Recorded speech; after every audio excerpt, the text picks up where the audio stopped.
Wow! Onion dosa. My choice is always onion dosa. Vegetable dosa. It's my choice. Podi dosa. My choice is podi dosa. Wow! Masala dosa. It's always my choice. Dosa வகைகளில் ஒவ்வொருவருக்கும் ஒவ்வொரு choice இருக்கலாம். ஆனால் எல்லா வகை தோசைகளுக்கும் ஒரே choice இதயம். ஈஷா யோகா நிறுவனர் சத்குரு ஜக்கி வாசுதேவ் எழுதிய கர்மா புத்தக வெளியீட்டு விழா சென்னையில் நடந்தது. அதில் பட்டிமன்ற பேச்சாளர் பாரதி பாஸ்கர் உரையாற்றினார். ஈஷா அமைப்பை சார்ந்த அன்பு பெரியவர்களே, மேடையிலே வீற்றிருக்கின்ற என் மரியாதைக்கும் வணக்கத்துக்கும் அன்புக்கும் உரிய இனிய தோழி திருமதி சுஹாசினி அவர்கள் 30 ஆண்டுகளுக்கு மேலாக இலக்கிய மேடையில் அவரை சந்தித்து வந்தும் அவரினுடைய கவிதைகளை பற்றிய ஆச்சரியத்தை வற்றவிடாத அளவு இன்னமும் படைப்பூக்கத்தோடு செயலாற்றிக் கொண்டிருக்கின்ற அன்பு சகோதரர் மரபின் மைந்தன் முத்தையா அவர்களே, முன்வரிசையில் அமர்ந்திருக்கின்ற இந்த அரங்கத்துக்கான தலைவர் ஐயா திரு ராமசாமி அவர்களே, எங்கள் குடும்ப நண்பர் சகோதரர் இசைக்கவி ரமணன் ஐயா அவர்களே, அரங்கம் எங்கும் பொங்கி ததும்பி பூரணமாக நிறைத்துக் கொண்டிருக்கின்ற அன்பு சொந்தங்களே, வானத்திலே இருக்கிற தேவர்கள் ஆசீர்வாதம் செய்வது போல மேலே இருந்து பார்த்து கொண்டிருக்கின்ற பெருமக்களே, இருந்தும் கிடந்தும் நின்றும் இந்த அவையை நிறைத்துக் கொண்டிருக்கின்ற அன்புள்ளங்களே, எல்லாருக்கும் என்னுடைய பணிவன்பு கலந்த வணக்கங்கள். இந்த மேடையும் இந்த அமைப்பும் எனக்கு ரொம்ப புதிது. ஒரு புத்தகத்தை படித்துவிட்டு அதை பற்றி பேசுவதற்காக இந்த மேடைக்கு நான் அழைக்கப்பட்டிருக்கின்றேன். ஆனால் இங்கே வந்த பிறகு ரொம்ப ஆச்சரியமாகவும் வித்தியாசமாகவும் இருக்கின்ற அனுபவ துளிகளிலே நான் நனைந்து கொண்டிருக்கின்றேன். நான் வந்து உட்கார்ந்த உடனேயே திருமதி சுஹாசினி அவர்கள், நீங்க அங்க ஈஷாவுக்கு போயிருக்கீங்களான்னு கேட்டாங்க. இல்ல, இது மட்டும் வந்ததில்லைன்னு சொன்னேன். அந்த உலகமே வேறு உலகம் அது என்று அவர் சொன்னார். எனவே அந்த உலகத்தோடு அனுபவம் இருக்கிற உங்களில் பலர் நிறைந்திருக்கின்ற இந்த அவையில் நான் பேசுவது என்பது கொல்லர்கள் வசிக்கின்ற தெருவிலே ஊசியை விற்க போனவர்களினுடைய கதையாகிவிடுமோ என்று அச்சமாக இருக்கிறது. அதிலையும் எனக்கு முன்னால் பேசிய என்னுடைய நல்ல நண்பர் முத்தையா அவர்கள் கிட்டத்தட்ட புத்தகத்தை முழுவதுமாவே சொல்லிட்டார். அவருக்கு அது ஞாபகமும் இருக்கு, புரியவும் புரியுது. நமக்கு ரெண்டுமே கஷ்டம். இந்த மேடையில என்ன செய்வது என்கின்ற ஒரு வியப்பிலே நான் நின்று கொண்டிருக்கின்றேன். அவருக்கு ஒன்றும் கவலை இல்லை, ஏனென்றால் அவர் முற்றும் துறந்தவர். அவர் ஏர்போர்ட்ல ஷாப்பிங் பண்ண பைய தொலைச்சிருக்காரு. சரியா? இப்ப ஏர்போர்ட்ல எதுக்கு ஷாப்பிங் பண்ணுவோம்? ஒவ்வொருத்தரும் ஒவ்வொன்றுக்காக பண்ணுவாங்க. கடைசி நிமிஷத்துல யாருக்காவது வாங்கிட்டு போலன்னா வீட்டுல சண்டை வருமேன்னு வாங்கறது தான் ஏர்போர்ட் ஷாப்பிங். அந்த பையையும் தொலைச்சிருக்காரு. கையில வச்சிருக்கிற ஹேண்ட் கேரி லக்கேஜையும் தொலைச்சிருக்காரு. செக்இன் லக்கேஜையும் தொலைச்சிருக்காரு. அதாவது யாரோ ஒருத்தர் இவர் எதுவுமே சொல்ல மாட்டாரு, செய்ய மாட்டார்ன்ற முடிவோட இவரை மட்டும் டார்கெட் பண்ணிருக்காரு. இது மூன்றையும் தொலைத்த பிறகு எப்படிடா வீட்டுக்கு போவது என்கின்ற குறைந்தபட்ச அச்சம் கூட இல்லாமல் எல்லா வினையும் தொலைந்து விட்டது என்று மகிழ்ச்சியோடு இருக்கக்கூடிய அவங்க திருமதி சுஹாசினி அவர்கள் 29 பேர் இருந்தா அத்தனை பேரையும் சத்குருவை பார்ப்பது போல 129 பேர் இருந்தா அத்தனை பேரையும் சத்குருவை போலவே பார்த்து கொள்கிற கருணையும் அன்பும் கொண்டவர்கள். இந்த கூட்டத்தில் நான் இல்லவே இல்லை. நான் இங்கேயோ கீழ்ப்படியில இருக்கேன். இங்க எப்படி வந்தேன்னு எனக்கு தெரியல. ஆனா வாழ்க்கையில் சில விஷயங்கள் இப்படித்தான் நடக்கும். எனக்கு முதலிலே ரொம்ப மகிழ்ச்சி இங்கே நடந்த அந்த இசை நிகழ்ச்சி. நான் ஈஷாவை ரொம்ப அறிந்தவளே கிடையாது. ஆனால் நான் அறிந்தது அங்கே இருக்கிற இசை நிகழ்ச்சிகளைத்தான் நான் அறிந்திருக்கிறேன். கௌஷிகி சக்கரவர்த்தியும் சந்தீப் நாராயணனும் சேர்ந்து பாடுகிற அந்த பாடல்களை யூடியூபிலே பார்த்துவிட்டு அது கண்ணீரா ஆனந்தமா என்று சொல்ல முடியாத இசையினுடைய உச்சங்களை தொட்ட அந்த மழையிலே நனைந்ததுதான் எனக்கு முதல் அனுபவம். அதனால இங்கே வந்து இந்த மேடையிலே காதுகளை உறுத்தாத ஒரு சங்கீதத்தை எப்படி கொடுக்க முடியும் என்று தேடி தேடி கொடுத்த அந்த இசைக்கலைஞர்களுக்கு என்னுடைய வணக்கத்தையும் நன்றியையும் தெரிவித்துக் கொள்வதிலே ரொம்பவும் மகிழ்ச்சி அடைகிறேன். மாங்காய்ப்பால் உண்டு மலை மீது இருப்போர்க்கு தேங்காய்ப்பால் ஏதுக்கடி குதம்பா என்ற அந்த வரியை அவர்கள் அவ்வளவு இனிமையா பாடினார்கள். அதுக்குள்ள பெரிய பொருள் இருக்கிறது. இந்த அவை கற்றறிந்தவர்கள் இருக்கிற அவை உங்களுக்கு தெரியும். இந்த ஆன்மாவிலே இருக்கிற குண்டலியினுடைய சக்தியை ஏற்கனவே நுகர்ந்து விட்டு யோகம் என்கின்ற உயரத்திலே இருப்பவர்களுக்கு நீங்க போய் இளநீர் சாப்பிடுறீங்களான்னு கொடுத்தா அவர்களுக்கு அது தேவை இல்லை. ஏதோ உயரத்திலே இருப்பவர்களுக்கு வாழ்க்கையினுடைய சின்ன சின்ன வசீகரங்களும் சின்ன சின்ன விஷயங்களும் அவர்களுக்கு ஒரு பொருட்டாகவே இருக்காது என்பதை சொல்லுகிற சித்தர் பாடல் தான் அது. ஆனால் அந்த சித்தர் பாடல்களுக்கே உரிய மொழியினுடைய அழகும் நடையும் அந்த தெளிவும் சொல்றது புரிஞ்சாப்புலயும் இருக்கும், புரியாதது மாதிரியும் இருக்கும். வரும் ஆனா வராது மாதிரியே அந்த பாடலை அதற்குள்ளே நம்மை இழுத்து கொள்ளக்கூடிய சக்தி வாய்ந்த அந்த பாடல்களை அந்த இளைஞர்கள் அவ்வளவு சிறப்பாக இசைத்ததற்கு இந்த அவையினுடைய ஒரு மூட அவங்க தான் உருவாக்கினார்கள் என்று நான் நினைக்கிறேன். திரும்பவும் அவர்களுக்கு நன்றி. இங்க நான் ரொம்ப சுருக்கமாக பேசுகிறேன். பெரிய பேச்சாளர்களா இருக்கிற போது எனக்கு பேச தெரியாது என்று சொல்லிவிட்டு வாழ்க்கையினுடைய மிக ஆழமான பொருளை சொல்லி சென்றிருக்கிற இனிய சகோதரர் கிருஷ்ணா ஸ்வீட்ஸ் முரளி அவர்களும் சரி, தனக்கு ஏற்பட்ட அனுபவங்களின் வாயிலாக வாழ்க்கையை அறிந்து கொள்வதை பற்றி சொன்ன சுஹாசினி அவர்களும் சரி, ரொம்ப மிகச் சிறப்பாக இந்த புத்தகத்தை பற்றி பேசிய முத்தையாவும் சரி, எனக்குள்ளே ஒரு பதட்டத்தை ஏற்படுத்தி இருக்கிறார். என்ன பேசுவது இந்த அவையிலே? கற்றறிந்தவர்கள் இருக்கிற இந்த அவையிலே என்ன பேசுவது? அதனால வெளியிலிருந்து இருக்கிற ஒருவர் இந்த புத்தகத்தை பற்றி பார்க்கிற பார்வையில் அவர்களுக்கு என்ன கிடைக்கிறது என்பதைத்தான் இந்த அவையிலே ரொம்ப சுருக்கமாக நான் சொல்லலாம் என்று இருக்கின்றேன். எனக்கு முதலிலே எனக்கு எது பிடித்தது என்பதை சொல்லிவிடுகின்றேன். நான் பட்டிமன்ற பேச்சாளர், அதுதான் என்னுடைய அடையாளம். என்னை அறிமுகப்படுத்திய சகோதரி என் மீது இருக்கிற பெரும் கருணையின் காரணமாக என்னை ஒரு எழுத்தாளர் என்று சொன்னார். சில தவறுகளை நீங்கள் மன்னித்து விடலாம். நான் எழுத்தாளராக முயற்சி செய்து கொண்டிருக்கிற ஒரு பேச்சாளர், அவ்வளவுதான். இங்க எதிரில் ரமணனையும் இங்க முத்தையாவை வச்சுட்டு என்னை எழுத்தாளர்னு சொன்னீங்கன்னா எங்க இலக்கிய உலகத்துல பல பேர் கொந்தளிச்சிருவாங்க. எங்களினுடைய உலகம் பட்டிமன்ற உலகம். அதுல ரொம்ப ரொம்ப முக்கியமானது பறந்து வருகின்ற அந்த சரங்களை, அதாவது அந்த அம்புகளை வாங்கி அதை அப்படியே திருப்பி கொடுக்கணும். அதுதான் எங்களுக்கு இருக்கிற சேலஞ்ச். நிறைய பேர் எங்களிடம் தொடர்ந்து கேட்கிற கேள்வி முன்னாடியே பிராக்டிஸ் பண்ணிடுவீங்க தான். நான் சத்தியமா கிடையாது. ஏன்னா நாங்க பிராக்டிஸ் பண்ணி இங்க நாடகம் நடத்தினால் அதை கூட கண்டுபிடிக்க முடியாதவர்கள் ஆடியன்ஸ்.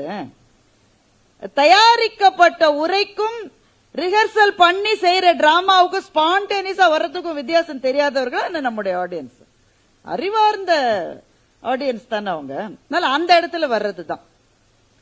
அப்ப அப்படி பார்க்கிற போது சத்குரு அவர்களிடம் ஒரு பெண் ஒரு கேள்வி கேட்டார். அதை நான் யூடியூப்ல பார்த்தேன். எனக்கு அந்த தர்க்கம் ரொம்ப பிடிச்சிருந்தது, அந்த லாஜிக் ரொம்ப பிடிச்சிருந்தது. அந்த பெண்ணு கேட்கிறா, இது பொதுவாக நம்முடைய இளைஞர்களினுடைய பொது புத்தியில இருக்கிற ஒரு கேள்வி. சீதையை அவ்வளவு தூரம் கஷ்டப்படுத்தினார் ராமன். அவர் எப்படி நீங்க ஒரு கடவுள்னு ஒரு கதாநாயகனும் நீங்க ஒத்துக்க முடியும் என்பது கேள்வி. இந்த கேள்வி நிறைய நம்மை சுற்றி இருக்கிற ஒரு கேள்வி. ராமாயணத்தை முழுமையாக படிக்காதவர்கள் தான் இப்படி கேள்வியை கேட்கவும் முடியும். அதற்கு எப்படி இவர் பதில் சொல்ல போகிறார்? கேட்பது ஒரு இளைஞர். நாமெல்லாம் பிள்ளையா இருக்கும் போது வீட்டுல இந்த மாதிரிலாம் நாங்க கேள்வி கேட்டா ஒரே ஒரு பதில், உட்காரு உட்காரு. கேக்குற நீ குன்றும், அதுதான் பதில். இப்ப இளைஞர்கள் இந்த கேள்வியை கேட்பது ரொம்ப நமக்கு தேவை. ஏனென்றால் ஒரு சபையிலே எழுந்து ஒரு கேள்வியை கேட்கிறவன் அந்த நேரத்தில் முட்டாள், அந்த கேள்வியை கேட்காதவன் வாழ்நாள் எல்லாம் முட்டாள் என்று ஒரு சீன பழமொழி சொல்லுகிறது. அப்ப அந்த குழந்தை கேட்டாச்சு. அது குழந்தை தான் எனக்கு சொல்ல வருது. அது காலேஜில் படிக்கிற ஒரு ஸ்டூடெண்ட் நினைக்கிறேன். அதுக்கு ஒரே சந்தோஷம், எப்படி மடக்கிட்டேன் பாத்தியா, மாட்டிக்கினியா அந்த ரேஞ்சில கேக்குது அந்த குழந்தை. அவர் ரொம்ப சிரிப்பை அகற்றாமல் அவர் என்ன பதில் சொன்னார் என்றால், சீதையை ராவணன் தூக்கிட்டு போனது அந்த தண்டகாரண்யம் எங்க இருக்கு? பீகார்ல இருக்கு. எங்க கொண்டு போய் அவருக்கு புஷ்பக விமானம் இருந்தது, கொண்டு போய் இலங்கையில வச்சுட்டாரு. பீகார்ல இருந்து இப்ப suppose you are married tomorrow and somebody has abducted you, wouldn't you expect your husband to come and at least make an attempt to save you? இவ்வளவு தூரம் நடந்து அவளுக்காக அந்த கணவன் காதலாகி கசிந்து கண்ணீர் மல்க. கம்பராமாயணத்தில் பெரும்பாலான பாடல்கள் ராமனுடைய காதலை சொல்லுகிற பாடல்கள். ராமனுடைய பெருங்காதல் தான் கம்பராமாயணத்திலே மிக அதிகமாக பேசப்படுகிறது. நம்ம அதை படிக்காததுனால நமக்கு என்ன இம்ப்ரெஷன் வருதுனாக்க, சீதை ராமன் கஷ்டப்படுத்திட்டான், அப்புறம் எப்படி நல்ல தலைவர். அதற்கு சிரிச்சுக்கிட்டே நல்ல பதில் சொன்னார். அவ்வளவு தூரம் ஒரு கணவன் உன் தேடி வந்தா பாப்பா உனக்கு அது மகிழ்ச்சியா இருக்காது. அவனுடைய கணவனே அப்படி வர வச்சுக்கோ, உனக்கு மகிழ்ச்சியா இருக்காதான்னு கேட்டா அந்த பொண்ணுக்கு என்ன பதில் சொல்றதுன்னு தெரியல. எனக்கு இதுதான் முதல் அறிமுகம். எனக்கு என்னை கவர்ந்தது அந்த லாஜிக் தான். அவர் கடவுள், அவர் என்ன செய்தாலும் சரி, அந்த மாதிரியான பதில்கள் இல்லாமல் அது எது அந்த இடத்திலே மிகச்சரியான தர்க்கவாதமோ அதை வைத்து அந்த இளம் பெண்ணுக்கு அவர் பதில் சொன்னது ஒரு பட்டிமன்ற பேச்சாளராக என்னை மிகவும் கவர்ந்தது. நம்முடைய இந்து சமயத்துக்கு 6 தரிசனங்கள் உண்டு என்று சொல்லுவார்கள். சாங்கியம், யோகம், வைசேஷிகம், நியாயம், பூர்வ மீமாம்சம், உத்தர மீமாம்சம் என்ற 6 தரிசனங்கள் இந்து சமயத்துக்கு உண்டு. இந்த மதத்துக்கு கரிக்குலமே கிடையாது, இதுக்கு டெக்ஸ்டே கிடையாதுன்றவங்களுக்கு நாம் சொல்ல வேண்டிய பதிலே இதுதான். 6 தரிசனங்கள் உண்டு. இதுல ஒரு முறை வெறும் சம்பிரதாயங்களை சொல்லுவது, இன்னொரு முறை எதுவுமே சம்பிரதாயமே தேவையில்லை என்று சொல்லுவது. இந்த ஃபுல் ஸ்பெக்ட்ரம் இருக்கு இதுல. அதிலே நியாயம் என்று ஒரு தரிசனம் உண்டு. இந்த நியாயம் என்ற தரிசனமே லாஜிக், தர்க்கத்தின் மூலம் நிறுவுவது. அப்போ நமக்கு எதிர்கருத்து கொண்டிருப்பவர்களை வெறுப்பதனால் அல்ல, அவர்களை சபையிலே வைத்து அவமானப்படுத்துவதனால் அல்ல, மறைவிலே நின்று தன்னுடைய பெயரையும் ஐடென்டிட்டியும் மறைச்சுக்கிட்டு அவங்கள பத்தி தவறான செய்திகளை போடுவதனால் அல்ல, அந்த தர்க்கத்தை நேருக்கு நேர் நின்று தர்க்கவாதமாக அதற்கு பதில் சொல்லி அந்த இடத்தில் தன்னுடைய கருத்தை நிறுவுவதுதான் இன்றைக்கு நம்முடைய இளைஞர்களுக்கு ரொம்ப தேவையாக இருக்கிறது என்று நான் நினைக்கின்றேன். இது ரொம்ப முக்கியமானது. நமக்கு இன்னைக்கு இருக்கிற பிரச்சனை என்னவென்றால், நம்முடைய குழந்தைகள் நம்மை பார்த்து நம்முடைய தத்துவங்களை பற்றி அல்லது நம்முடைய நம்பிக்கைகளை பற்றி, நம்முடைய மண்ணினுடைய தர்மங்களை பற்றி கேள்விகள் கேட்கிற போது பெரும்பாலும் நம்முடைய பதில் சும்மாரு, இதெல்லாம் கேட்க கூடாது என்பதாக இருக்கிறது. ஏன் அப்படி பதில் சொல்றோம்? ஏன்னா நமக்கே தெரியாது. கிளாஸ்ல இருந்து ஒரு குழந்தை கேள்வி கேட்கும் போது டீச்சர் உட்காரு எல்லாருக்கும் புரிஞ்சிருச்சு, உனக்கு மாத்திரம் புரியலையா? என்ன அர்த்தம்? டீச்சருக்கு பதில் தெரியாதுன்னு தான் அர்த்தம் அதுக்கு. அப்போ நாம் பதில் தெரியாதவர்களாக இருப்பதை மறைப்பதற்காக நம்முடைய குழந்தைகளை அச்சுறுத்துகிறோம், அல்லது இப்படிதான் தேவையில்லாம ஏதாவது கேள்வி கேட்டுக்கிட்டே இருப்பான்னு அந்த குழந்தையை பற்றி ஏதோ ஒரு அபிப்பிராயத்தை நாம் செலுத்துகிறோம் என்றால் அவர்கள் முன் நாம் பொருளற்றவர்களாக நிற்கின்றோம். பொருளற்றவர்களாகவும் இந்த உலகத்துக்கு பொருத்தமற்றவர்களாகவும் நாம் நிற்கின்றோம்.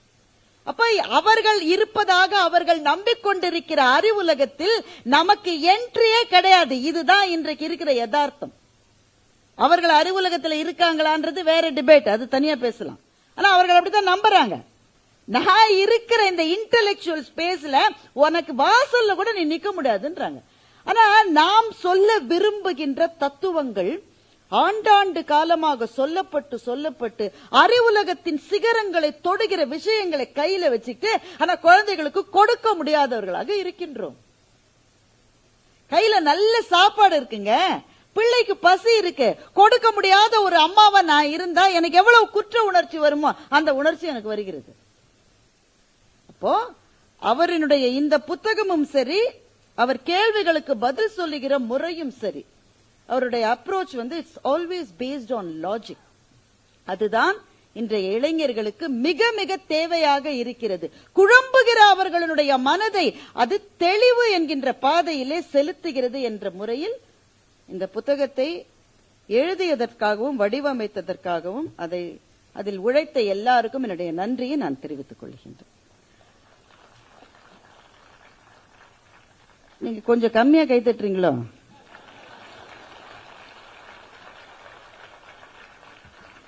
இல்ல, ஏன்னா எனக்கு கைத்தட்டுறதுக்காக நான் சொல்லல. இத முதல்லங்க தமிழ் பெருவழியில் வருகிற புத்தகங்களை பற்றி ஓரளவு எனக்கு தெரியும் என்ற முறையில் நான் சொல்லுகிறேன்.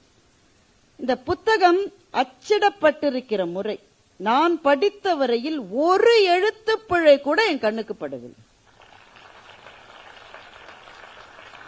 ஒரு எழுத்துப்பிழை கூட எனக்கு கண்ணுக்கு பட.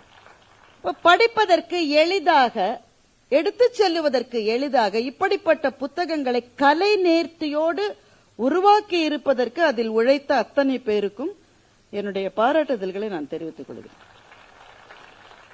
ஏன்னா பாட்டெழுதி பேர் வாங்குபவர்கள் சில பேர், குற்றம் கண்டுபிடித்தே பேர் வாங்குபவர்கள் சில பேர் இல்லையா? நாங்கெல்லாம் ரெண்டாவது. ஒரு புத்தகத்தை எடுத்த உடனே அதுல இருக்கிற அந்த அச்சு பிழை, அந்த இந்த பிழை, அப்புறமா இந்தந்த பிழைகள் இருக்குன்னு அவங்களே கீழே போட்டிருப்பாங்க. 29ஆம் பக்கத்தில் ஈத்து இச்சு இல்லைன்னு அவங்களே போட்டிருப்பாங்க.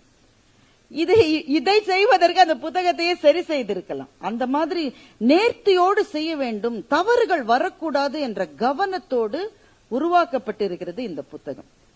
நீங்க உருவாக்குகிற எல்லா புத்தகங்களுமே ஒருவேளை அப்படித்தான் வேணும். ஆனால் இதுதான் என்னுடைய முதல் அறிமுகம் என்பதனால எனக்கு இது ஒரு பெரிய விஷயமாக தெரிந்தது. அதனால்தான் என்னுடைய முதல் பாராட்டுதல்களை இங்கே தெரிவித்துக் கொள்ள நான் விரும்புகின்றேன். இப்போ கர்மானா என்னன்ற கேள்வி எல்லாருக்கும் இருக்குங்க. என்ன இன்ட்ரெஸ்டிங்கான விஷயம் பாத்தீங்களா? இந்த கர்மா என்பது நம்முடைய நாட்டிலிருந்து புறப்பட்ட ஒரு சொல், ஒரு வடமொழி சொல். இன்றைக்கு இது எல்லா ஆங்கில டிக்ஷனரிஸ்லயும் இந்த சொல் இருக்கு. உலகம் முழுவதும் இந்த சொல் இருக்கிறது. என்னுடைய American boss why did this happen என்று சில சமயம் அவரிடம் நான் கேட்டால், this is our karma என்று பதில் சொல்லுகிறார். என்னையா தெரியும் உனக்கு? எனக்கே தெரியாதியா? ஆனா இந்த சொல் இன்றைக்கு உலகம் முழுக்க இருக்கிற சொல். கர்மா இஸ் பூமராங் என்று சொல்லாத இளைஞர்களே இன்றைக்கு கிடையாது. இந்த சொல் போய் சேர்ந்திருக்கிற அளவு அந்த சொல்லுக்கு பின்னாலே இருக்கிற மாபெரும் விரிவாக்கங்கள் போய் சேர்ந்திருக்கிறதா என்றால் இல்லை. இங்க இருக்கிற இந்த முகப்பிலேயே நீங்கள் பார்க்கலாம், விதியை வெல்லும் சூத்திரங்கள் என்று இருக்கின்றது. நமக்கு சொல்லப்பட்ட முதல் விஷயமே விதியை வெல்ல முடியாது என்பது. அப்படித்தானே நமக்கு முதல்ல சொல்லியிருக்காங்க. வள்ளுவர் 2 விதமாகவும் இதை சொல்லுகிறார். ஊழிற் பெரு வலி ஆவுள, மற்றொன்று சூடினும் தான் முந்துரும் என்று சொல்லுகின்றார். அதை விட பெரிய வலிமை என்ன இருக்கிறது இந்த உலகில் என்று அவர் கேட்கின்றார். இந்த மண்ணில் தோன்றிய சமணம் என்கின்ற மதமே ஊழினுடைய சக்தியை சொல்லுவதற்காகவே எழுந்த மதம். அப்படித்தானே? அதனால்தான் சிலப்பதிகாரம் சொல்லுகின்ற 3 செய்திகளில் மிக முக்கியமான ஒரு செய்தி ஊழை பற்றியது. ஊழ்வினை உறுத்து வந்து ஊட்டும். அப்போ இந்த மண் எப்போதுமே எதை நம்பியது என்றால் ஊழை மாற்ற முடியாது. வள்ளுவர் இதை கொஞ்சம் வேற ஒரு கான்டெக்ஸ்ட்ல சொல்ற போது, ஊழையும் உப்பக்கம் காண்புகள் என்று இருக்கிற போதே அது ஏதோ ஒரு கவர்ந்து இழுக்கிறது. எப்படி வெல்லுவது? இப்ப அது வெல்லவே முடியாது என்பதற்காக நம்முடைய புராணங்களிலே நிறைய கதைகளே இருக்கிறது. ஜனமேஜயன் செய்த ஒரு யாகத்தை பற்றிய கதையை நீங்க எல்லாரும் கேள்விப்பட்டிருப்பீங்க. ஜனமேஜயன் ஒரு யாகத்தை செய்து கொண்டிருக்கிறான். மகாபாரதத்தினுடைய தொடக்கமே அதுதான். அந்த யாகம் நடந்து கொண்டிருக்கிறது. அந்த யாகத்தை பற்றி அதற்கு முன்பே கணித்து சொல்லுகின்ற அந்த கணியர்கள், அதாவது சோதிடம் சொல்கிறவர்கள், நிமித்தம் பார்க்கிறவர்கள், இந்த இடத்திலே அந்த யாகத்தை செய்யக்கூடிய ஒரு 1000 பேர் சேர்ந்து யாகம் செஞ்சிட்டு இருக்காங்க. செய்யக்கூடியவர்களில் யாரோ ஒருவர் இந்த இடத்திலேயே மரணம் அடைவதற்கு வாய்ப்பு இருக்குன்னு சொல்றாங்க. உடனே இவன் பதறிட்டான். இவன் தான் மன்னன், இவன் தான் யாகத்தை செஞ்சிட்டு இருக்கான். யாகம் நடக்கிற இடத்துல அதை செய்கிற கூட்டத்தில் இருக்கிற ஒருத்தர் இறந்துட்டாருன்னா அது பெரிய அபசகுனம். அது இந்த யாகம் முற்று பெறாது. அதனால ரொம்ப எல்லாம் அப்படி எச்சரிக்கையா எல்லாம் பார்த்து வச்சிருக்காங்க. ஒவ்வொரு இடத்துலயும் எல்லா ஃபயர் ட்ரில் எல்லாம் பண்ணிட்டாங்க. ஃபர்ஸ்ட் எந்த பிரச்சனையும் வராம அதுல உட்கார்ந்து அந்த நெருப்புக்கு அந்த நெய்யை ஊற்றி கொண்டிருக்கிற ஒருவர், ஒரு பெரியவர், லேசா கண் அசந்துட்டார். இப்ப உங்கள சில பேருக்கு அப்படி இருக்கு இல்லையா? இந்த அம்மா எப்ப முடிக்கும்? சில பிள்ளைகள்லாம் கூட்டிட்டு சில பேர் வந்திருக்கீங்க. உங்களுக்கு எல்லாம் என்னுடைய இருக்கை கூப்பிய வணக்கங்க. சொந்த செலவுல மவுண்ட் ரோட்ல உங்களுக்கு எல்லாம் செலவு வைக்கணும். எங்கேயுமே வர மாட்டேங்குது பிள்ளைங்க. கற்பகாம்பா மெஸ்ல தோசை வாங்கி தரேன்னு சொல்லி அநேகமா கூட்டிட்டு வந்திருப்பீங்கன்னு நினைக்கிறேன். பிள்ளைகள் எல்லாம் வேற உட்காந்து இப்பவே சொரண்டு இந்த ஆண்டி எப்ப முடிப்பாங்க. அவருக்கு லேசா கண்ணு சொக்குது. அவர் கண்ணு சொக்குற போது ஜனமேஜன் பார்த்துட்டு இருக்கான். அவனுக்கு பக்கு பக்குன்னு இருக்கு. இவர் கண்ணு சொக்கி நெருப்புகள் அந்த யாக அக்னியில போயிட உழுந்துட போறாருன்னு சொல்லிட்டு அவர் என்ன பண்றாரு, அந்த தர்பை இருக்கும்ல அதால அவருடைய முதுக எழுப்புறதுக்கு, அது இந்த கிளாஸ்ல தூங்குறவன் எழுப்புறதுக்கு பின்னாடி இருக்கிறவன் என்னென்ன டெக்னிக் எல்லாம் பண்ணுவான் அது மாதிரி அந்த அதை தொட்டா அவர் எந்திரிச்சுவாருன்னு. அவருடைய நேரம் பாருங்க. அந்த நேரம் பார்த்தா அவருக்கு ஒரு கனவு வருது. அவர் அங்க உட்கார்ந்து தூங்கிட்டு அதுல ஒரு கனவு வருது. அந்த கனவுல ஒரு சிங்கம் அவரை துரத்துது. ஒரு ஓடு ஓடு ஓடு ஓடு ஓடுன்னு ஓடுவார். சிங்கம் துரத்து துரத்து துரத்துது. சிங்கம் பக்கத்துல வந்துருச்சு. அந்த கனவுல உச்சக்கட்ட கிளைமேக்ஸ். அப்படி காலை தூக்கி அவருடைய முதுகுல சிங்கம் வச்சிருச்சு. அந்த நேரம்னு பார்த்து இந்த குச்சி அவர் முதுகுல இவர் வைக்கிறார்.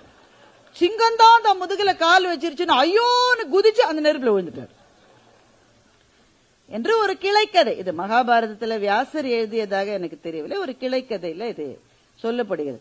இந்த கதைகளை மாதிரி நிறைய கதைகளை நம்ம கேட்டிருக்கோம். நீ விதின்னு ஒண்ணு இருந்தா அதை ஒன்னால மீறவே முடியாது என்றுதான் சொல்லி வருகிறார்கள். அப்போது விதியை வெல்லும் சூத்திரங்கள் என்று இவர் எப்படி சொல்லுகிறார் என்பதுதான் இந்த புத்தகத்தில் நம்மை இழுக்கின்ற இன்குவிசிட்டிவா நம்ம இருக்கோம்.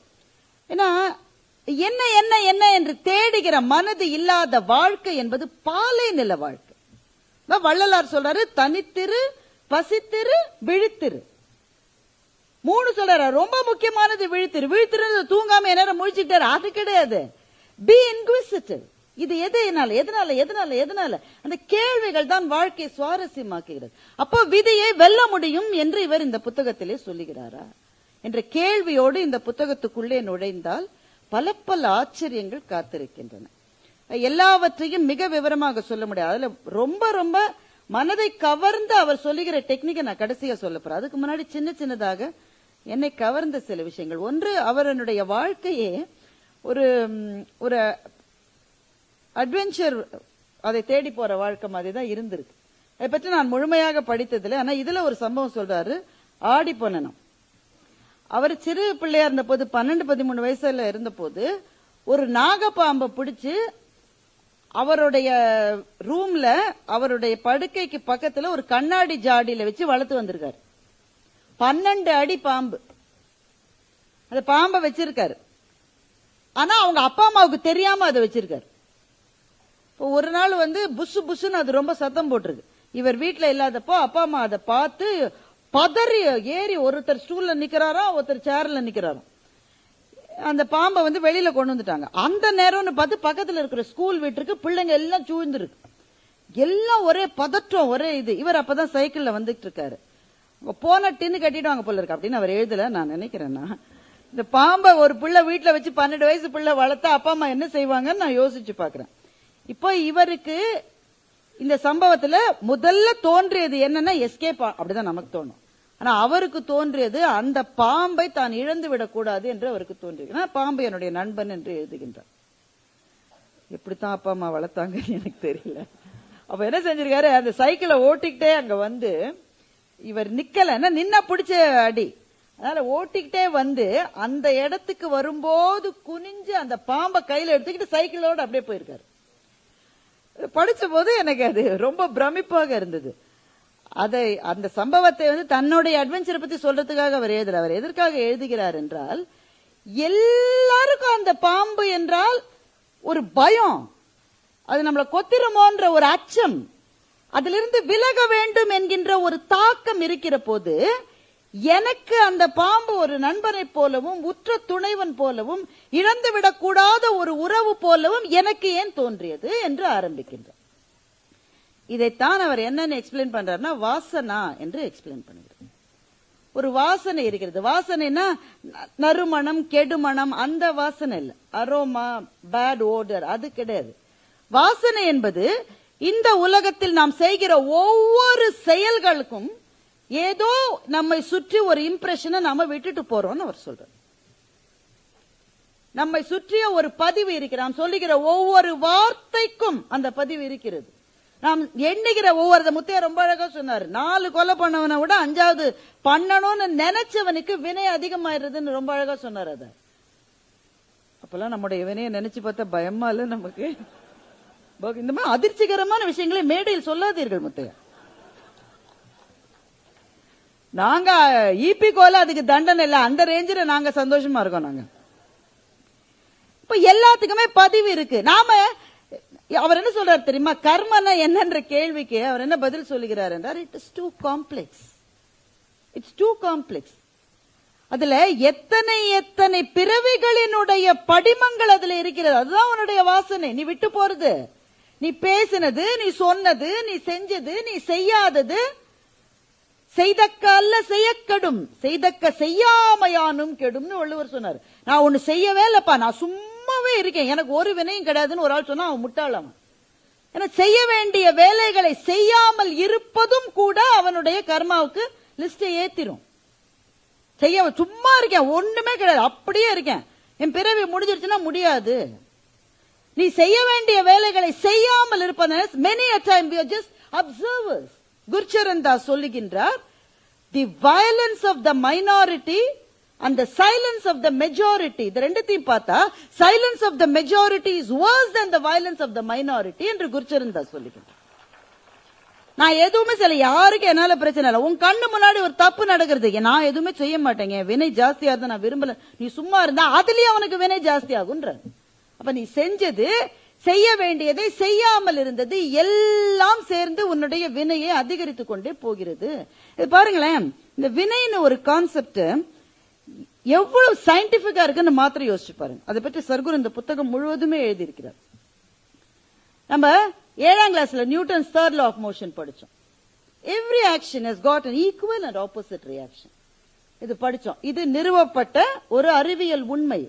கர்மான்றத, வினை என்றதை என்னன்னு புரிஞ்சுக்கிறதுக்கு ரொம்ப சிம்பிளா சொல்லணும்னா இவ்வளவுதான். நீ என்ன பண்ணாலும் கண்ணா திரும்பி வரும் கண்ணா, அவ்வளவுதான். Every action has got an equal and opposite reaction. அது திரும்பி வரும். சரி, நான் சிவப்பு சட்டை போட்ட போது ஒரு தப்பு செஞ்சுட்டேன், நான் சிவப்பு சட்டை போட்டுட்டு இருக்கிற மட்டும் எனக்கு பதிலுக்கு எதுவுமே நடக்கல, நான் தப்பிச்சுட்டேன்னா இல்ல, நீ நீல சட்டையை போடும்போது அது பதிலுக்கு வரும், அப்படித்தானே? இந்த உடல் என்பதுதான் சட்டை. நீ இப்ப சிவப்பு சட்டை போட்டிருக்க, நாளைக்கு நீல சட்டை போடுவ. அது மாதிரி இன்றைக்கு இந்த உடல், அடுத்த பிறவியில் எந்த உடல் சொல்ல முடியாது. உயிர் அதே உயிர் தான். இந்த பிறவியிலே நீ செய்ததற்கான விளைவுகள் இந்த பிறவியிலே தான் வரணும்னு இல்ல, அடுத்த பிறவிக்கு நீ நீல சட்டை போட்ட போதும் அது வரலாம். ஆனா எப்ப வேண்டுமானாலும் வரும். இந்த கணக்குகளை கொஞ்சம் கூட தவறு செய்யாத ஏதோ ஒரு சூப்பர் கம்ப்யூட்டர் தன்னுடைய அடுக்குகளிலே பதிவு செய்து கொண்டு நம்முடைய கணக்கு வழக்குகளை பத்திரமாக வைத்திருக்கிறது. அப்போ நம்ம என்னதான் செய்வதுங்க? இப்ப நான் போன பிறவில செஞ்சதுக்கெல்லாம் நான் இப்ப என்ன பதில் சொல்ல முடியும்? நான் பதிலுக்கு என்ன செய்ய முடியும்? இதுல இருந்து எப்படி நான் மீண்டு வருவது? என்னுடைய குருநாதர் ஐயா இலங்கை ஜெயராஜ் சொல்வார், தீய செயல் செஞ்சா தான் வினை வரும்னு கிடையாது, நல்ல செயல் செஞ்சாலும் வரும் பாரு. என்னங்கப்பா இது? நாங்க தீய செயல்களினுடைய தாக்கத்தை குறைப்பதற்கு தானே நல்லது செய்யணும்ன்றோம். அப்ப நல்ல செயலை செய்தால் நல்வினைக்கான பயனுக்காகவும் திரும்ப பிறவி வரும்னு அவர் சொல்லுவார். அப்ப நல்வினையை செய்து செய்து செய்து நல்ல செயல்களை செய்து செய்து அந்த பிறவி ஏதோ ஒரு கட்டத்திலே அந்த கணக்கு வழக்குகளை முடித்து அது மேலே போய் சென்று சேருகிறது. சத்குரு இந்த புத்தகத்தில் என்ன எழுதுகிறார் என்றால், இதுக்கு என்ன தேவை உனக்கு என்று எழுதுகின்றார். அத ரொம்ப ஆக்கப்பூர்வமாக விவாத பொருளாக வைத்து எழுதுகின்றார். அது சொல்ற விதம் ரொம்ப ரொம்ப அழகா இருக்கு. நம்முடைய மரபுல நீங்க பாருங்க, ப்ரீடெஸ்டைன்ட் ஒப்பீனியன்ஸ்னு நம்ம மேல வலியுறுத்துவது நம்ம மரபே கிடையாது. இப்படித்தான், இதுதான் செய்யணும், இதை தவிர நீ எது செஞ்சாலும் நீ சொர்க்கத்துக்கு போக மாட்ட, இதுவே நமக்கு கிடையாதுங்க. அது முதல்ல நம்ம புரிஞ்சுக்கணும். இதுதான், இப்படித்தான், இந்த கிடையாது நமக்கு. திருக்குறளுக்கு திரும்ப வரலாம். அவ்விய நெஞ்சத்தான் ஆக்கமும் செவ்வியான் கேடும் நினைக்கப்படும் வள்ளுவர் சொல்றாரு. அவ்விய நெஞ்சத்தான் ஆக்கம் நம்ம பாத்துக்கிட்டே இருக்கோம். ரொம்ப கேட்டவங்க, அவன் இருக்கிற திசையில புல்லு கூட முளைக்காதுங்க. ஆனா பாருங்க, நல்ல காசு வச்சுட்டு சந்தோஷமா இருக்கான், ஒன்னும் செய்ய முடியல, அவன் நல்லா தான் இருக்கான். நாங்களும் எவ்வளவோ நினைச்சு பாக்குறோம், இவனுக்கு ஏதாவது ஆகாதான், ஒன்னும் ஆக மாட்டேன், கல்லு மாதிரி இருக்கான். செவ்வியான் கேடும், பக்கத்துல இருக்கான், நல்லவன், நிறைய விஷயம் செய்யறான், ஆனா அவனுக்கு கெடுதல் வந்துகிட்டே இருக்கு. இந்த உலகத்துல இதை பாக்குறல, அதான் அவர் சொன்னாரு, இன்னாதம்மை இவ்வுலகம் என்று அதைத்தான் சொன்னான். இந்த உலகத்துல நல்லதுன்றது ரொம்ப கிடையாது. இன்னாதம்மை இவ்வுலகம் அவ்விய நெஞ்சத்தான் ஆக்கமும் செவ்வியான் கேடும். வள்ளுவர் ஈஸியா சொல்லியிருக்கான், அவன் விதினாலன்னு சொல்லியிருக்கலாம், உன்னுடைய வினைப்பயன்னு சொல்லியிருக்கலாம். ஆனா வள்ளுவர் சொல்றாரு, it will be debated eternally என்று சொல்லுகின்றார். அவ்விய நெஞ்சத்தான் ஆக்கமும் செவ்வியான் கேடும் நினைக்கப்படும். தலைமுறைகள் தாண்டி இது விவாதிக்கப்படும். அந்த விவாதத்தினுடைய ஒரு மைல்கல் தான் இந்த புத்தகம் என்று நான் சொல்லுகின்றேன்.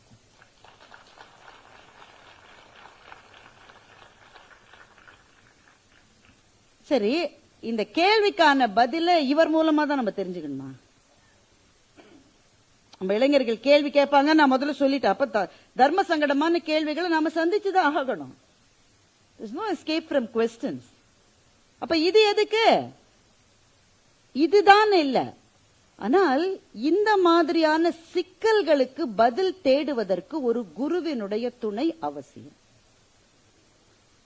மிக அவசியம்.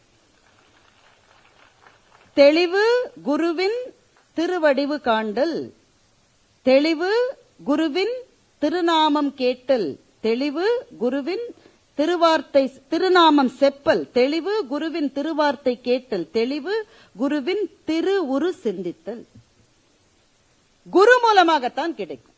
மாதா பிதா குரு தெய்வம் என்பது எதற்கு? மாதா பிதா கூகுள் தெய்வம் போதாதா என்று நம்முடைய குழந்தைகள் கேட்கிறார்கள். கூகுளே ஒண்ணுமே இல்லைங்க, சாட் ஜிபிடி டவுன்லோட் பண்ணி பாருங்க. நான் இந்த நிகழ்ச்சிக்கு வரதுக்கு முன்னாடி எனக்கு ஒரே கன்ஃபியூஷன். ஏன்னா இந்த மேடையில என்ன பேசுவது? நம்ம ஏரியாவே வேற ஏரியாவாச்சு. இங்க வந்த பிறகு நம்ம ஏரியா உள்ள வரதான் முத்தையா சொல்லிட்டா என்ன செய்யறது? அவ்வளவு யோசிச்சுட்டு சாட் ஜிபிடில நான் கேட்கிறேன், if Bharathi Bhaskar is invited for a program about a book written by Sadhguru, what will she speak என்று நான் சாட் ஜிபிடி கேட்கிறேன். 340 வார்த்தையில பதில் சொல்லியிருக்கு. அதை நான் பேசல, அது வேற விஷயம். ஏன்னா அதை படிக்கிற அளவு எனக்கு நேரம் இல்லை. நான் என்னென்ன பேசக்கூடும் என்று அது சொல்லுகிறது. அப்போ இது இருக்கிற போது குரு எதுக்குன்னு நம்ம இளைஞன் கேட்டா அந்த கேள்வி நீங்க இக்னோர் பண்ணிட முடியாது தானே? அப்ப அதற்கு ஒரே ஒரு பதில் தான், அதை சத்குருவே சொல்லுகின்றார். நீங்க ஹீராமண்டி நிறைய பேர் பார்த்திருப்பீங்க. அந்த காலத்து கோர்டிசான்ஸ், அவங்களுக்கு ரொம்ப ஸ்பெஷாலிட்டியே என்னன்னா, அவர்களே நகைகளை வடிவமைப்பார்கள். அந்த சில நகையெல்லாம் நீங்க பாத்தீங்கன்னா ரொம்ப காம்ப்ளிகேட்டடா இருக்குமா. அவங்க ஒரு பெரிய ஆரம் போட்டிருக்காங்கன்னு வச்சுக்கீங்களேன், கழுத்திலிருந்து ஆரம்பிச்சு கால் மட்டும் சரம் சரம் சரமாக அந்த ஆரம் இருக்குமா. இப்போ அந்த நகைய கழட்டணும், அவங்க சாப்பிடுறாங்க, குளிக்கிறாங்க, தூங்குறாங்க, அதுக்கு கழட்டணும்னாக்க அதை எடுக்கிறது எப்படின்னு யாருக்குமே தெரியாதோ. ஐயோ இவ்வளவு சரமா இருக்கே, ஒவ்வொரு சரமா எடுத்தா அது வரவே வராதோ, திரும்ப திரும்ப திரும்ப சிக்கல்ல போய் மாட்டிக்கும். சில சமயம் இந்த வயசான தாத்தா பாட்டிக்கு அவங்களுக்கு போன் ஆபரேட் பண்ண தெரியாது. அதையே எல்லாமே போயிருச்சுராம்பா. அந்த தாத்தா வந்து இருங்க தாத்தா அப்படின்னு தொடுவோம், உடனே சரி எல்லாம் திரும்பி வந்துடும். அப்படிதானே? அது மாதிரி அவ்வளவு பெரிய சிக்கலான நகைக்கான சூட்சுமம் எங்க இருக்குன்னா, சத்குரு சொல்றாரு, ஒரு சின்ன ஸ்க்ரூ ஒண்ணு இருக்குமா, அதை எடுத்துட்டீங்கன்னா அந்த நகை அப்படியே விழாம விரியாம கைக்கு வந்துருமா. இது காளையார் கோயில் ரதம் என்று கோவி மணிசேகரன் ஒரு கதை எழுதியிருந்தார். காளையார் கோயில் ரதத்தை அந்த ஒரு ஆசாரி ஒருவர் செய்து முடித்த பிறகு அந்த ரதத்தினுடைய வெள்ளோட்டத்துக்காக மருது சகோதரர்கள் வருகிறார்கள்.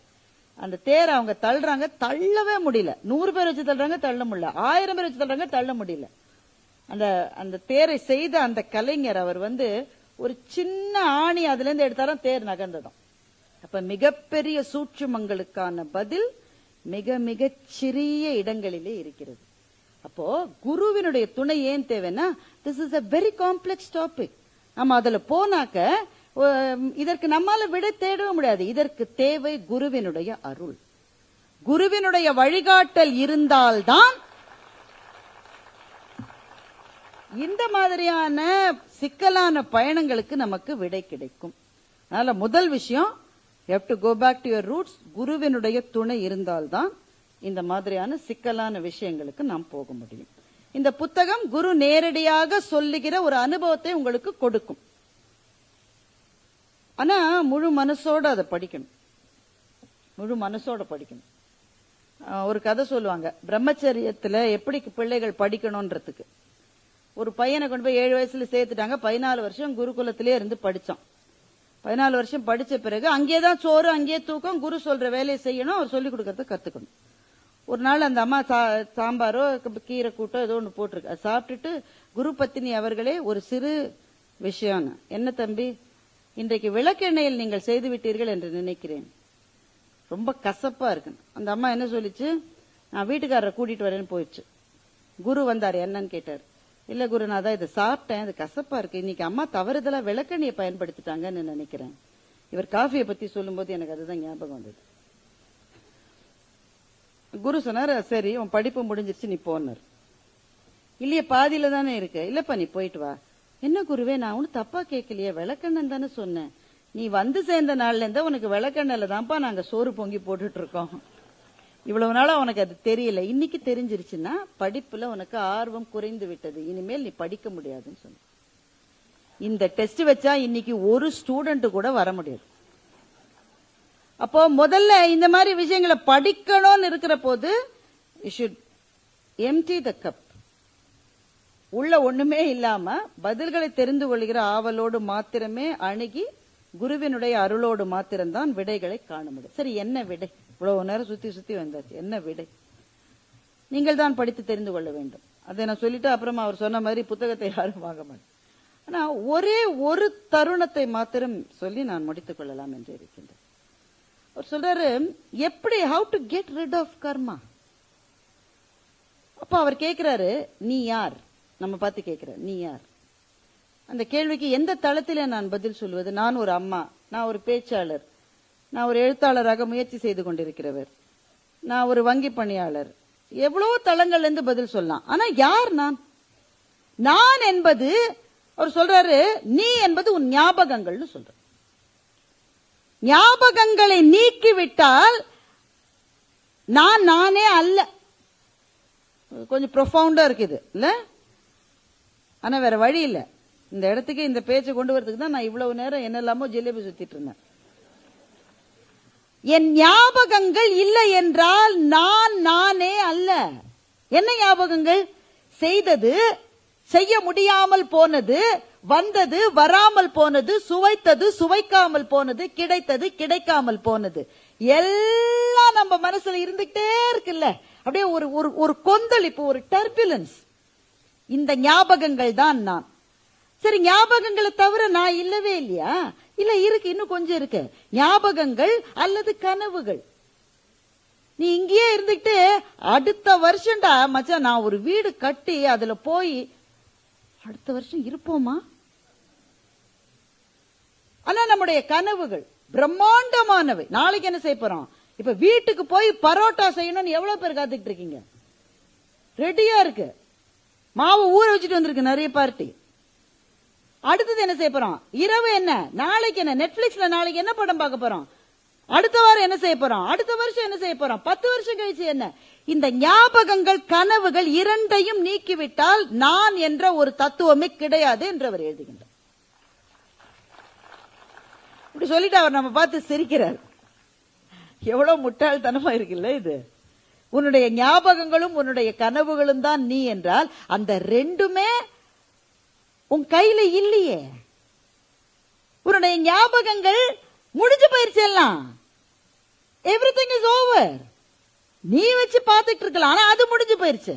இந்த உலகத்துல எது நின்றது? எந்த ஞாபகம், எந்த நினைவு நின்றது? எல்லாவற்றையும் காலம் என்கின்ற மகா அசுரன் தன்னுடைய வாயிலே போட்டு முழுங்கி விட்டான். பெரும் அரசர்கள் எங்கே? பெரும் செல்வந்தர்கள் எங்கே? யாருமே கிடையாது. அப்போ உன்னுடைய ஞாபகங்கள் என்பது கொஞ்சம் கூட யதார்த்தம் கிடையாது, முடிஞ்சு போச்சு. உன்னுடைய கனவுகள் அதே மாதிரிதான். நடக்குமா நடக்காதுன்னு உனக்கு எப்படி தெரியும்? அடுத்த நிமிஷத்துக்கு 1,00,000 சாத்தியங்கள் இருக்கிறது என்று இந்த புத்தகத்தில் எழுதுகிறேன். அடுத்த நிமிஷத்துக்கு 1,00,000 சாத்தியம், என்ன வேணா நடக்கலாம், என்ன வேணா நடக்கலாம். அப்போ நீ யார்? முடிந்து போய்விட்ட ஞாபகங்கள் ஒரு பக்கம், சாத்தியமா சாத்தியம் இல்லையா என்று தெரியாத கனவுகள் ஒரு பக்கம். இந்த ரெண்டுத்தையும் சுமந்துகிட்டு நீ வாழுகிற இந்த வாழ்க்கையில் உனக்கு இருக்கிற பெரிய பேகேஜ் இந்த கர்மா தான். நீ என்ன செய்ய போற? அதுல இருந்து அதை இறக்கி வைக்க முடியுமான்னு அவர் என்ன சொல்றாரு? இறக்கி வைக்கணும்னு ஏன் நினைக்கிறன்னு கேக்குற. இதுதான் எனக்கு ரொம்ப இன்ட்ரெஸ்டிங். நாம் இதுவரை படித்தது எல்லாமே இறக்கி வைக்கணும்ன்றதுதான்.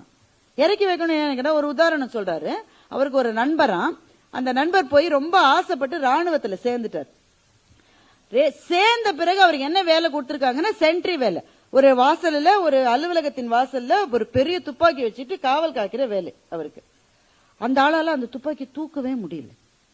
உடனே போய் அந்த மேஜர் ஜெனரலை பார்த்து கேட்கிறாரு, ஐயா இந்த இடத்துக்கு எந்த ஆபத்துமே கிடையாது தானே? கிடையாது. அப்ப எதுக்கியா நான் துப்பாக்கியோட நிக்கணும்? வேணா சும்மாவே நிக்கிறேன்னு கேக்குறாரு. அந்த மேஜர் பதிலே சொல்லல. சரி துப்பாக்கி இல்லாம கையில தூக்க லேசா ஒரு குச்சியை வச்சுக்கிட்டு நிக்கட்டான்னு இவர் கேட்டிருக்காரு. அவர் அதுக்கும் பதில் சொல்லல. என்னங்கய்யா எதுக்குமே பதில் சொல்ல மாட்டேங்க, என்னால தூக்க முடியலையா? இந்த துப்பாக்கி கனமா இருக்குன்னு நீ நினைக்கிறல்ல, அந்த துப்பாக்கியே உன்னில் ஒரு பகுதின்னு நினைச்சு பாருன்னு அந்த மேஜர் சொல்லியிருக்காரு. இந்த ஒரு சின்ன விஷயம் அந்த ஆர்மிக்காரருடைய மனசுல அப்படியே ஒரு பெரு வெடிப்பு மாதிரி பதிஞ்சிருக்கு. மத்தவங்க எல்லாராலையும் தூக்க முடியாத துப்பாக்கியை தூக்கிட்டு மணிக்கணக்கா நின்று இருக்காரு. என்ன நடந்தது? அவருக்கு உடம்புல ஸ்ட்ரென்த் ஜாஸ்தி ஆயிடுச்சா? இந்த பிடி வரம் உன்னுடைய பலம் ஜாஸ்தி இல்ல, துப்பாக்கி வெயிட் குறைஞ்சதா? இல்ல, அதே துப்பாக்கி அதே வெயிட். மனநிலையில் ஒரு சிறு மாற்றம். இந்த துப்பாக்கி என்னிலிருந்து வெளிப்பட்டது, என்னிலிருந்து வேறானது நினைச்சாதான் எனக்கு வலிக்குது. இது எனக்குள் ஒன்று என்று நினைக்கிற போது வலிக்க மாட்டேன்றது. நாம் தூக்கி சுமைக்கிற எல்லா சுமைகளுக்கும் இது ஒன்றுதான் மருந்து. எவ்வளவு சுமையை தூக்கிட்டு இருக்கோம்ல, பல பேருக்கு உடல்ல பிரச்சனை, அது விதிவசத்தினால் நடந்ததுன்னு மகாகவி பாரதி சொல்ற. தமிழர்கள் பல பேர் ஈரத்திலே இருக்கிறார்கள், பல பேருக்கு காய்ச்சல் அடிக்கிறது. ஏனடா என்று கேட்டால் விதிவசம் என்று சொல்லுகின்றான். அறிவில்லாதவர்களுக்கு விதி இப்படித்தான் இருக்கும் என்பதுதான் இறைவனுடைய முடிவு என்று பாரதி சொல்லுகின்றார். அப்போ நமக்கான பிரச்சனைகளை சத்குரு என்ன சொல்லுகிறார் என்றால், இது எதுவுமே வெளியிலிருந்து வரவில்லை. You are designing your own karma என்று சொல்லுகின்றார். நீ செய்வதுதான். இப்ப அந்த ஞாபகங்களும் கனவுகளும் இல்லாத இது ரெண்டுத்துக்கும் நடுவுல ஒரு மில்லி செகண்ட் இருக்கு பாருங்க, அதுதான் உங்க நிகழ்காலம். அந்த நிகழ்காலத்தில் விழிப்புணர்வோடு இருக்கிறீர்களா என்று நம்மை பார்த்து கேட்கின்றார். அப்படி ஒவ்வொரு நிமிடத்தையும் விழிப்புணர்வோடு இருக்க நீங்கள் பயின்றால் உங்களுடைய கர்மா என்ற பேக் உங்களுக்கு ஒரு சுமை இல்லை. அது ஏறாது, அது இறங்காது. அதை நீங்கள் அதோடு வாழ நீங்கள் பழகி விடுவீர்கள் என்று சொல்லுகின்றார். Really profound. இப்ப பாருங்களேன், இந்த அவையில் இவ்வளவு பேர் இருக்கீங்க, என்னுடைய பேச்சத்தான் நீங்க எல்லாம் கேட்கறீங்கன்னு ஒரு நம்பிக்கை எனக்கு. ஆனா உங்களுடைய உடல் செயலாற்றாமல் இருக்கிறதா? மூச்சு விடுறீங்க, ஒருத்தர் இருமுறாரு, அது பாருங்க, ஒருத்தர் தும்முறாரு, ஒருத்தருக்கு தாகம் எடுக்கிற புள்ள இருக்கு, ஒருத்தருக்கு வெளியில போகணும்னு தோணுது, ஒருத்தருக்கு பசி எடுக்குது, நம்ம எப்ப முடிக்குங்கிறாரு. உடல் செயலாற்றி கொண்டிருக்கு. உடல் மாத்திரமா செயலாற்றுகிறது? உங்களுடைய மனமும் செயலாற்றி கொண்டிருக்கிறது. நான் ஒன்று சொல்லுகிற போதே அடுத்த வார்த்தை இதுவாக இருக்குமா என்று யோசிக்கிறீர்கள். இதை வேற யாரோ சொல்லி கேட்டு இருக்கிறோமே என்று யோசிக்கிறீர்கள். மனம் செயலாற்றுகிறது. உங்களுடைய அறிவும் செயலாற்றி கொண்டிருக்கின்றது. உங்களுடைய சக்தி அதுவும் செயலாற்றி கொண்டு. அப்போ உடல், மனம், அறிவு, சக்தி, இந்த 4 கோஷங்களும் செயலாற்றி கொண்டேதான் நீங்கள் இங்க இருக்கிறீர்கள். கரெக்ட் தானே? யாருக்காவது இதுல மாற்று கருத்து இருக்கா? ஆனா இந்த 4 செயலாற்றுவதை கான்சியஸா பண்றீங்களா, அன்கான்சியஸா பண்றீங்களா? சத்குரு கேட்கிறார். உடல் செயலாற்றுகிறது. ஒவ்வொரு இது முதல் மூச்சு, உள்ளே இழு வெளியே அப்படியே மூச்சு விட்டுருக்கீங்க. இப்ப மனம் எதையோ சிந்திக்கிறது. கான்சியஸா இருக்கா, அன்கான்சியஸா இருக்கா? அன்கான்சியஸா தான். அப்போ 1% வேணா கான்சியஸ் மைண்ட் இருக்கே தவிர 99 விழுக்காடு அன்கான்சியஸ் மைண்டோட தான் இங்க இவ்வளவு பேரும் நம்ம உட்கார்ந்து இருக்கோம். இவர் என்ன கேட்கிறார், அந்த 1% கான்சியஸ் மைண்ட் இருக்குல்ல, அந்த கான்சியஸ் மைண்டோட நீங்க எதை செஞ்சாலும் அதுல தப்பு வரத்துக்கு சான்ஸ் இருக்கான்னு கேக்குற. 99% அன்கான்சியஸா ஏதோ செஞ்சுக்கிட்டு என்னோட விதியே இப்படித்தான், எனக்கு அதிர்ஷ்டமே கிடையாது, நான் போற போதுதான் எல்லாமே முடிஞ்சு போயிரும், எனக்குன்னு ப்ரமோஷன் கிடைக்காது, எனக்குன்னு பாருங்க எதுவுமே சரியா அமையாதுங்க. 99 பொண்ணு பார்த்தா எல்லாருமே என்ன வேணான்ட்டாங்க. எனக்குன்னு எதுவுமே நடக்காதுன்னு சொல்றவன் எல்லாருமே என்ன தவறு செய்கிறார்கள் என்றால், எல்லாவற்றையும் அன்கான்சியஸாவே பண்ணிக்கிட்டு அதுல வர விளைவுகளை என்னுடைய விதி என்று சொல்லுகிறார்கள். சத்குரு சொல்லுகிறார், விதி என்று ஏதும் இல்லை என்று சொல்லுகின்றார். விதி என்று ஏதுமில்லை. நீ கட்டமைக்கிறாய் உன்னுடைய வாழ்க்கையை. நீ ஒவ்வொரு நொடியும் அந்த நொடியினுடைய ஒவ்வொரு பிரிவிலையும் கான்சியஸா இருக்கனாக்க அதனுடைய விளைவுகள் நீ உன்னுடைய விருப்பத்துக்கு எதிராக இருக்கவே வாய்ப்பில்லை என்று சொல்லுகிறார். இதுதான் இதுல இருக்கிற ரொம்ப ரொம்ப ப்ரொஃபவுண்டான ஒரு விஷயம். நொடிகளில் வாழ்வது. நண்பர்களே, நொடிகளில் நாம் வாழ்ந்திருக்கிறோமா? எந்த ஒரே ஒரு நொடியையாவது ஒரு நாளில் 24 மணி நேரத்தில் ஏதாவது ஒரு நொடி அல்லது ஒரு நிமிஷம் நாம் உட்கார்ந்து அந்த ஒரு நிமிடத்தை தவிர வேறு எதை பற்றிய சிந்தனையுமே இல்லாமல் ஒரு நாளில் ஒரு நிமிடமாவது நாம் இருக்கிறோம். நான் யோகா கிளாஸுக்கு போனேன். எங்க ஆபீஸ்ல யோகா கிளாஸ் ஏற்பாடு பண்ணாங்க. 1 hour ஜாலி தானே, அதனால போனோம். அங்க போன உடனே ஒரு இன்ஸ்ட்ரக்டர், அவருக்கு உதவி செய்யறதுக்கு ஒரு பெண்ணு, அவங்க 2 பேரும் இருக்காங்க. அவர் முதல்லயே எங்களுக்கு சாந்தி ஆசனம் சொல்லி கொடுக்குறாரு. சாந்தி ஆசனம் என்ன தெரியல, இருக்கிறதுலே சௌரியமானது அதுதான். எனக்கு தெரிஞ்ச ஒரே ஆசனம் அதுதான். உடனே படுத்து தூங்கலான்னு அவர் சொன்ன ஒரே ஒரு விஷயம், யூ ஷுட் நாட் ஸ்பீக். நாங்களே சலசலன்னு பேசிக்கிட்டே இருந்தோம். You should not speak. நாங்கெல்லாம் வாயை மூடிக்கிட்டோம். என்ன பேசக்கூடாதுன்னு சொல்லிட்டாருல்ல, அதனால வாயை மூடிட்டு இருந்தோம். ஆனா பேசாமல இருந்தோம். நான் உடனே மனசுல நினைக்கிறேன், கூட ஒரு பொண்ணு வந்திருக்காள், யாரா இருக்கலாம் அவ?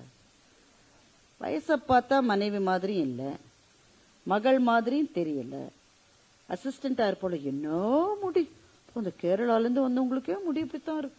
நமக்கு பாரு, முதுகு கீழே இறங்க மாட்டேங்குது. கருவேப்பிலை தின்னா முடி வளரும்னு எங்கேயும் சொன்னாங்க.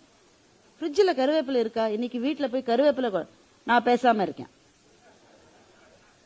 நான் இப்போது பேசாம இருக்கேன். அப்போ வாயை மூடினால் கூட மனதிலே ஒரு சொல் கூட ஓயவில்லை என்றால், நான் நினைப்பதெல்லாம் ஒன்று என்னுடைய நேற்றுக்கு போகிறேன் அல்லது என்னுடைய நாளைக்கு போகிறேனே தவிர அந்த நிமிடம் என்பதில் நாம் வாழுவதே இல்லை. சத்குரு என்ன சொல்கிறார்னா, கான்சியஸா உன்னுடைய யோகா சாதனாவில் உனக்கு எது கிடைக்கும் என்றால் அந்த நொடியில் மாத்திரமே வாழுகிற. அதை ஒரு முறை நீங்கள் அனுபவித்து விட்டால் போரும். அந்த ஆனந்தத்திலிருந்து உங்களால் மீண்டு வரவே முடியாது என்று அவர் சொல்லுகிறார்.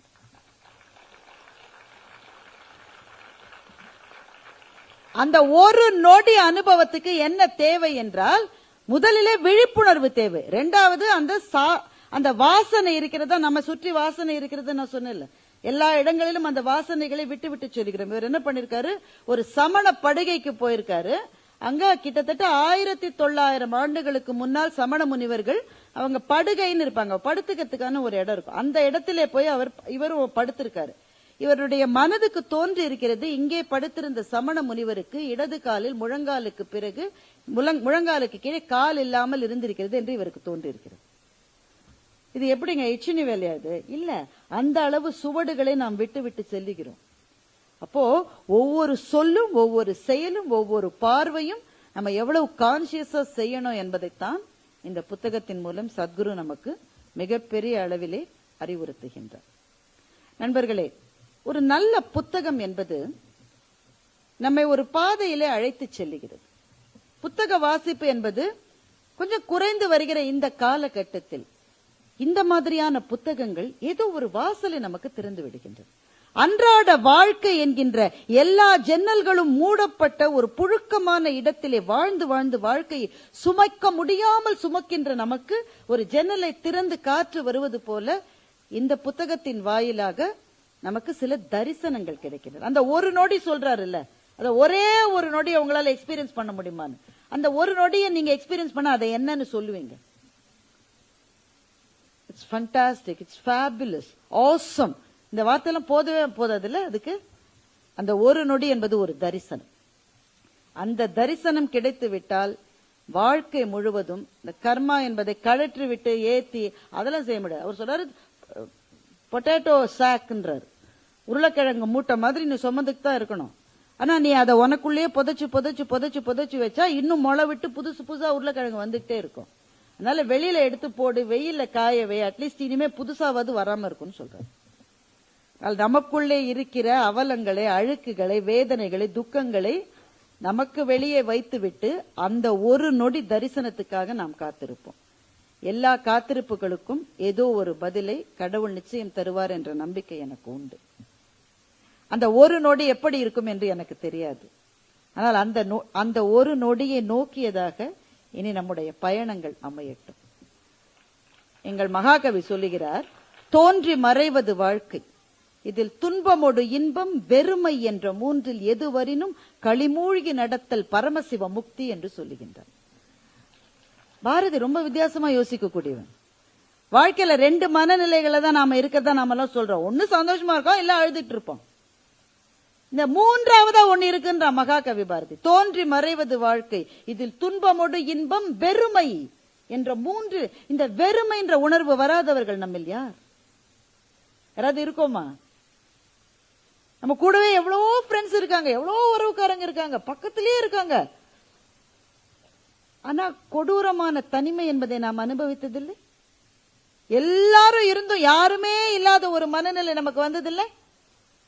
அப்படிப்பட்ட ஒரு தனிமை, அந்த வெறுமை இருந்தா எங்க மகாகவி சொல்றான், அதிலும் களிமூழ்கி நடத்தல் பரமசிவ முக்தி, அந்த இடத்துல கூட களிப்போட இருப்பேன்.